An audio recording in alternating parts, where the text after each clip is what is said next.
certainly a concern. I mean, I don't want to hear that the plant that's already been devalued 5 times and all of a sudden has $600K in EPA fines possibly coming down the pike. That can't be a good thing. Back on the half pipe, Drake Kimberly is concerned too. Some of his friends work at Zimmer. He'd like that to continue. They should definitely do anything to keep this power plant running for jobs, but they also need to make sure that it's clean. The proposed settlement is not final until a federal court approves it. The Justice Department is taking public comments on the settlement until March 13th. Dan Monk, WCPO 9 I-Team. You can find even more details on the violations that led to the proposed EPA settlement with Zimmer by clicking on Dan's story. It's on WCPO.com. Cincinnati City Council has a seat to fill. Tamaya Denard is now out of City Hall. Our Marielle Carbone has been covering the story since the very beginning. All right, Marielle, people have been pushing for Denard to resign for the past few days. Why did she make the choice now? Well, in her resignation letter, she says that she wants to not become a distraction to the work happening here at City Hall. And that's really something her colleagues have been saying on council when pushing her to make a decision, saying that they just want to get work done. So this decision allows them to do that and allows them to move forward. But it also gives her an opportunity to focus all of her time and energy on actually addressing the charges against her. Now, she made that official decision in that resignation letter. It came out just after the last committee meeting here today at City Hall, and it was a committee that she actually served on. Now, I spoke to several council members after this news first broke and asked them what type of person the council needs to move forward with, and all seem to say someone that is respectable and has integrity. And I do believe it should be a female. I prefer an African-American female. It should be someone, in my opinion, who has credibility in the black community, who's electable, a person with some life experience. I think we need to be very thoughtful, but to move very quickly. And Young believes that there are a few people that do match that description. He tells me there is no need to comment specifically on Denard's resignation, but he does believe that council can move forward from this. Now, as far as who will pick that replacement, that is P.G. Sittenfeld. He is her designee, which means he's responsible for filling her seat in the chance that there is ever a vacancy, which obviously this resignation will now leave. Reporting live from City Hall, Marielle Carbone, WCPO 9 News. Marielle, thank you. So WCPO 9 did ask Sittenfeld for an interview today. He was not available. His office released this statement. This has been a tough stretch for our city, and this is the right thing to allow our city to move forward. I will soon be sharing the process for filling the open seat so that we have 9 council members doing the city's business. And we want to hear from you, of course, on Denard's resignation. Call the Feedback Friday hotline to voice your thoughts at 513-852-4998. All right, so let's turn our attention to the forecast. Looking out live outside right now, it looks dark, doesn't it? It was a gorgeous Sunday.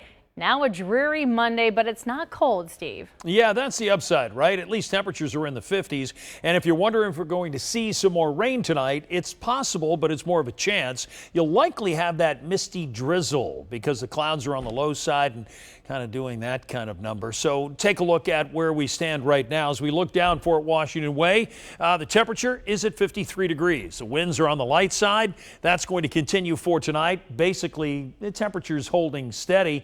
The rain from earlier today is pushed off, but you'll notice rain by Chicago and some more rain developing down to the southwest. In fact, there may be some severe weather down there. More about that coming up when we see you next. But right now, you'll see where we are. Just the misty drizzle and the look ahead then. Temperature is staying steady, maybe dropping slowly, but we do have more rain coming. Should hit around midnight. Craig, I've got the timeline for that and the 7-day coming up. All right, look forward to it. Thanks, Steve. Happening right now, police are trying to negotiate with a person accused of stabbing someone in Springfield Township. Several agencies have been working just outside a home here on Toulon Drive. Officers say the suspect stabbed a woman and then refused to leave the house when police got to the scene. The victim was taken to the hospital. We will give you updates when we learn more. A 911 operator is suspended tonight, accused of not sending help to a man who a neighbor claims suffered a stroke, and that man later died. City Manager Patrick Duhaney sent a letter to the mayor and council outlining what happened. Duhaney says Communications Center employee never neglected, that is, her duty when she did not send help to the man. At one point, the neighbor said the patient may not answer questions or want help.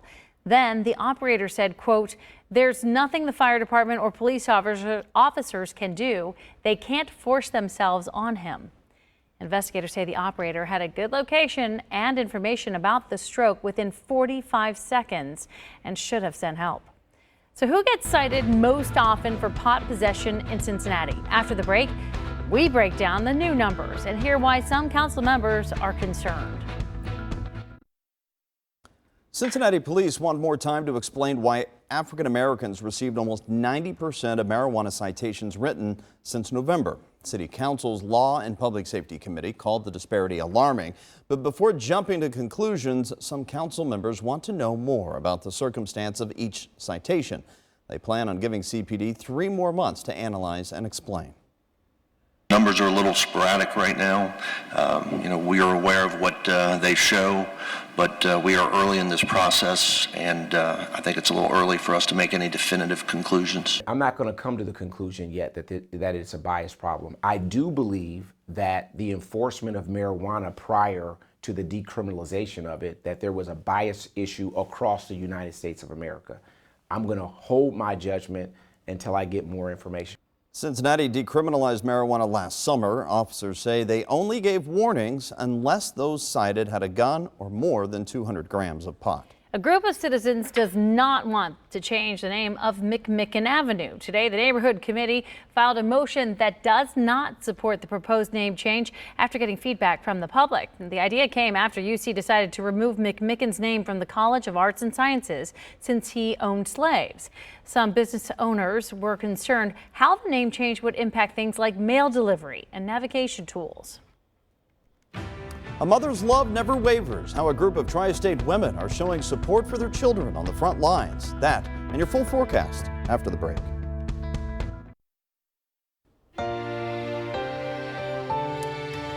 There are a number of veteran organizations you're likely familiar with. The VFW, the American Legion, and the Military Order of the Purple Heart, just to name a few. Now, there's a new group in Cincinnati that's not a new group at all.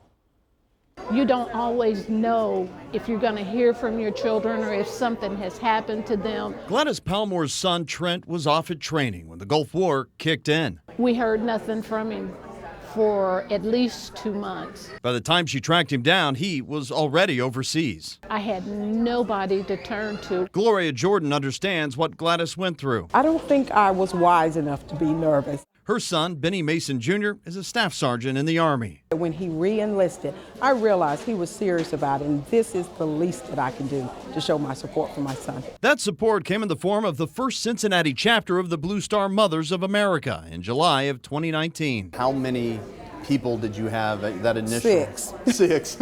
We had 6 mothers that showed up to now 17 members and associates. One of those associates is Deborah Jetter. Our families are the forgotten heroes that stand behind our service members, so I'm excited about what she's doing. She served as a Navy chaplain and will now serve as an associate member to create a stronger network of support for service members and their families. If you have a young Marine, who leaves a wife behind, this organization would be helpful for them to connect with people that know what it is for their family member to be deployed. The Blue Star Mothers was created after the bombings of Pearl Harbor. Mothers joining together to help support the war effort and their sons and daughters in uniform. And that mission continues, from serving up treats to vets at the VA Medical Center, to packing up care packages to mail to deployed service members. As for GLADYS, wearing the Blue Star carries a special mission to serve the families left behind. I would love to reach out to them and let them know I'm here to help you and share my experience. Hopefully it'll help you through your experience. So just to know you're not alone. That's what it's all about, supporting the mothers on the home front so that we can be strong for our children as well. Ohio, by the way, was one of the original 9 states where the organization opened up chapters in February of 1942. The newly formed Blue Star Mothers Chapter OH64 meets at the College Hill Rec Center the 3rd Wednesday of the month. It's great they're doing that. Say sayonara to the SKYSTAR. The Ferris wheel is currently being taken down. Crews had to work through the rain today to dismantle this at the banks. It was always meant to be temporary, but the wheel was so successful, SKYSTAR plans to build a permanent wheel in its place. It should open March of next year, and the skies will probably look like this next March. You know, we talk about it all the time, but it really did add a lot to the skyline. Oh, it did. A lot of folks cool. enjoyed it. It was really cool to And the see. new one is going to be really cool too, because it's going to look like it's just like Spokeless? Bigger and better, right? That's right. Yeah, okay, cool. Let's talk about your forecast, though. Are you sure?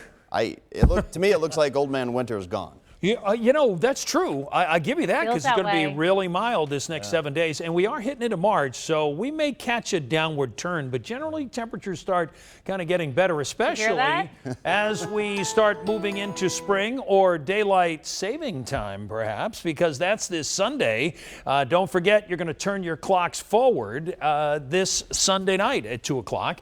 And coming up, we're right around the corner, just 17 days away to March 19th, our first day of spring. So as we look at things for tonight, we've got some mild weather certainly over the next 7 days. Right now, we're seeing a bit of a break from the rain, as we mentioned at the top of the show, but you'll see what happens tonight going into tomorrow.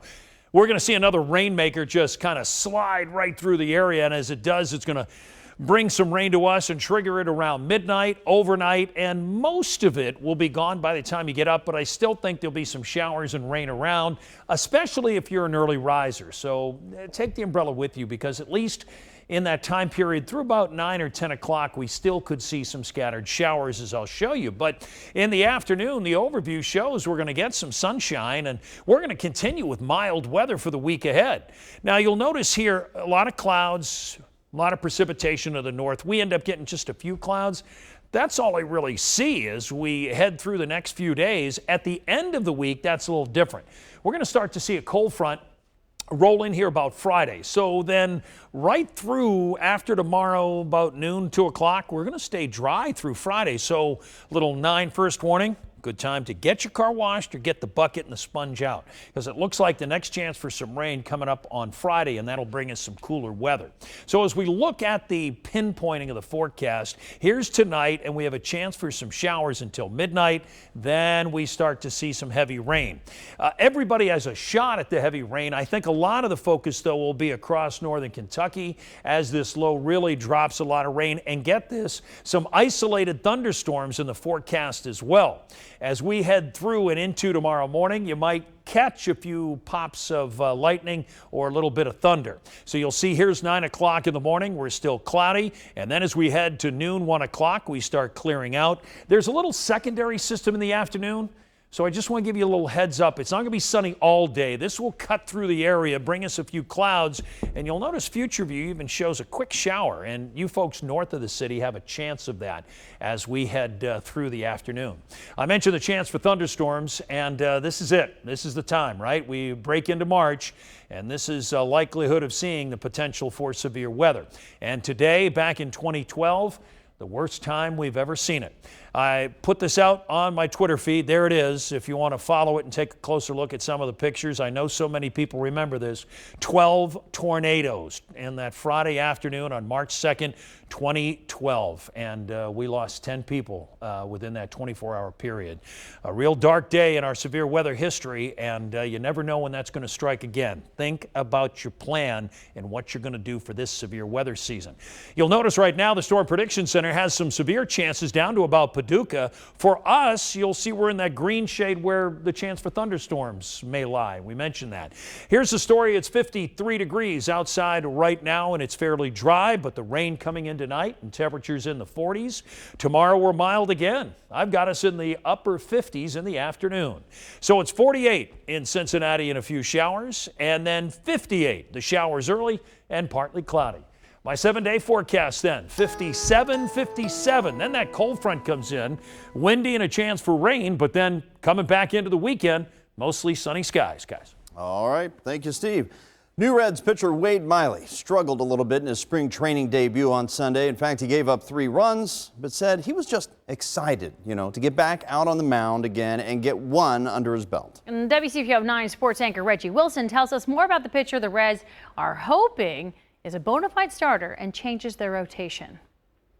Wade Miley is a proud Louisianan, but not in the way you might think. We're not all Cajuns or chase alligators. We there's some country land and just some old cattle land out there that just get some rednecks out of. The South bred the 33-year-old lefty, but he's made his home in the Midwest, signing with the Reds in the offseason. At the time, they had the only multi-year on the table, so obviously that's appealing, and then just kind of went with it.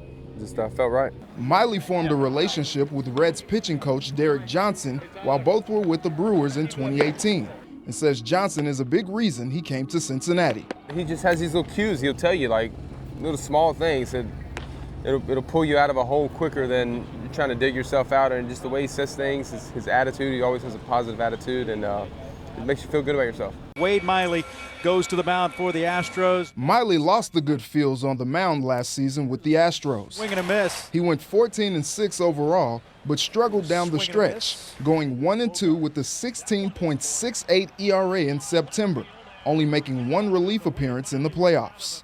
I don't know if it was going from 2018 throwing 80 innings to getting up there around like the 160, 170 number again, and just kind of ran out of gas and stuff flattened out, and it was just tough. But the country boy who likes to fish and hunt is ready to hunt down hitters and keep them fishing in 2020. Swing and a miss. As he aims to get back to the postseason for the third straight year. Strike three called. I had some success early, and then rock bottom, and then slowly started to figure things out a little bit. But this is how baseball is. You got to find a way to stay on the even keel and just keep coming and grinding, working every day. With the Reds, Reggie Wilson, WCPO 9 Sports.